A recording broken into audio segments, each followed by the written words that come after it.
السلام علیکم ورحمت الله وبرکاتو. په جرمني ژبه کې اسمي قضیې نومیناتیف، اکوزاتیف، داتیف، ګینیټیف. په تیرو لوستونو کې موږ او تاسې په نومیناتیف باندې په مکمل ډول بحث کړی و. د نن ورځې په لوست کې به موږ او تاسې په اکوزاتیف باندې په بشپړ ډول بحث وکړو. دا چې اکوزاتیف څه ته ویل کیږي، اکوزاتیف ارټیکلونه کوم یو دي، اکوزاتیف افعال کوم یو دي، اکوزاتیف څنګه کاریږي. د یادونې وړ ده چې په اکوزاتیف پرپوزیشن باندې به موږ او تاسې په راتلونکو ویډیوګانو کې یوه جلا ویډیو ولرو. له دې نه وړاندې چې درس ته ولاړ شو، که لا تراوسه مو زموږ د یوټیوب چینل نه وي سبسکرایب کړی، هیله ده چې همدا اوس یې سبسکرایب کړئ. راځئ چې اکوزاتیف یو ځای زده کړو. ګرانو لیدونکو، له دې نه مخکې چې موږ او تاسې اکوزاتیف وپېژنو، تر ټولو مهمه دا ده چې په اسمي قضیه کې چې دغه څلور حالتونه دي، نومیناتیف، اکوزاتیف، داتیف، ګینیټیف، دې کې کوم څه تغییر کوي. ډېر په ساده او لنډو ټکو کې به درته ووایم، که نوم په جمله کې په مختلفو حالتونو کې راغلی وي، د دې یوازې ارټیکل، ضمیر، صفت، دغه درې شیان یوازې تغییر کوي. نو په یاد ولرئ چې په اسمي قضیه کې فقط او فقط دغه درې شیان تغییر کوي. اکوزاتیف څه شی دی؟ په جرمني ژبه کې اکوزاتیف د اسمي قضیې یو حالت دی چې مستقیم مفعول ښیي، یعنی هغه کس یا شی چې عمل پرې کیږي.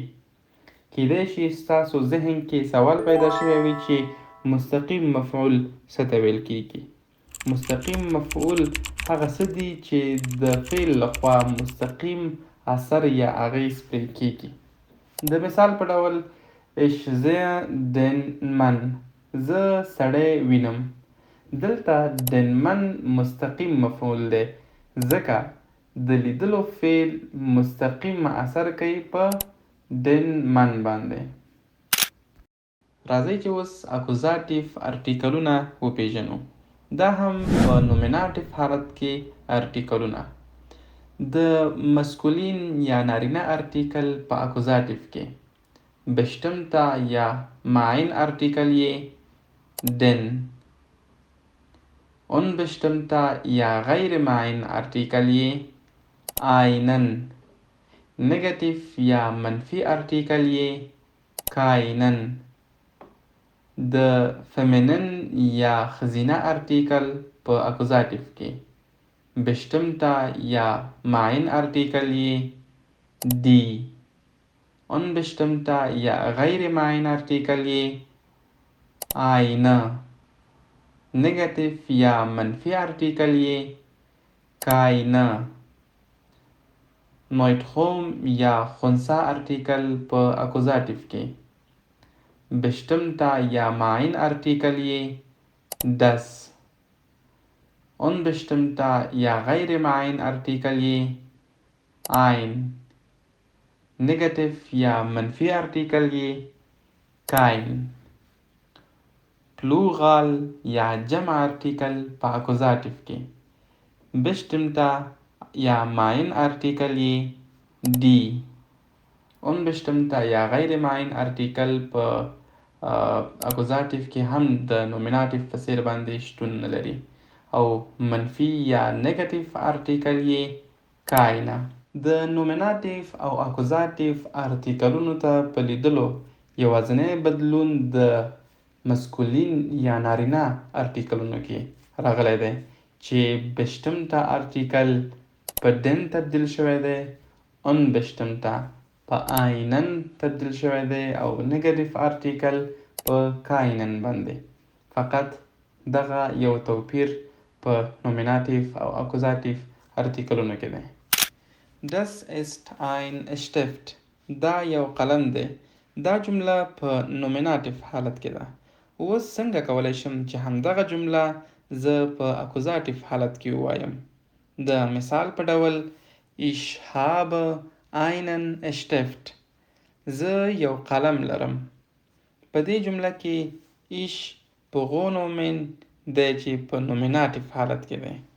habe زمونږ ویب یا فعل دی. einen Stift زمونږ نومن دی چې په اکوزاتیف حالت کې دی. ولی په اکوزاتیف حالت کې دی؟ ځکه دا د جملې مستقیم مفعول دی. د لرلو فعل مستقیم اثر کوي په عینن اشتفت په قلم باندې. لکه څرنګه چې ما د ویډیو په پیل کې ویلې چې په اسمي قضیه کې د نومونو یوازې په ارټیکل، په صفت او په ضمیر کې تغییر راځي. لکه څرنګه چې تاسو ګورئ په دې جمله کې عینن اشتفت، عین په عینن باندې تبدیل شوی دی. دغه تغییر پکې راغلی. د دوو پوښتنو د لارې کولی شو موږ او تاسې په جمله کې اکوزاتیف یا مستقیم مفعول پیدا کړو. when او was د دوی ترمنځ څه توپیر دی، څه معنا ورکوي، د چا لپاره کاریږي. when په معنا د څوک، د انسان لپاره کاریږي. was په معنا د څه، د شي لپاره کاریږي.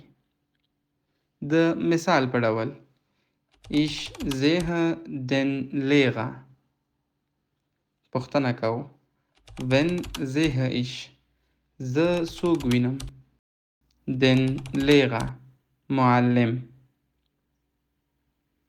راځو یو بل مثال ته. er kauft einen Apfel.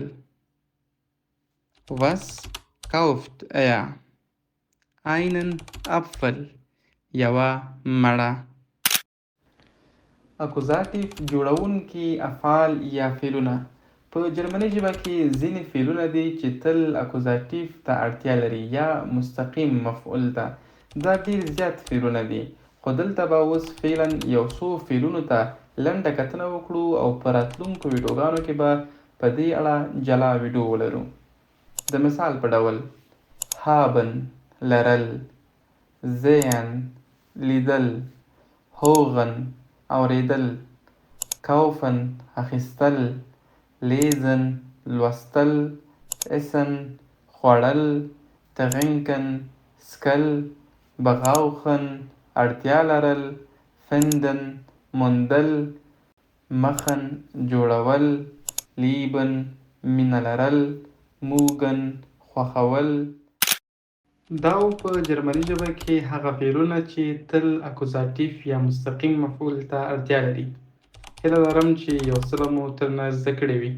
که لا تراوسه مو زموږ د یوټیوب چینل نه وي سبسکرایب کړی، هیله ده چې همدا اوس یې سبسکرایب کړئ.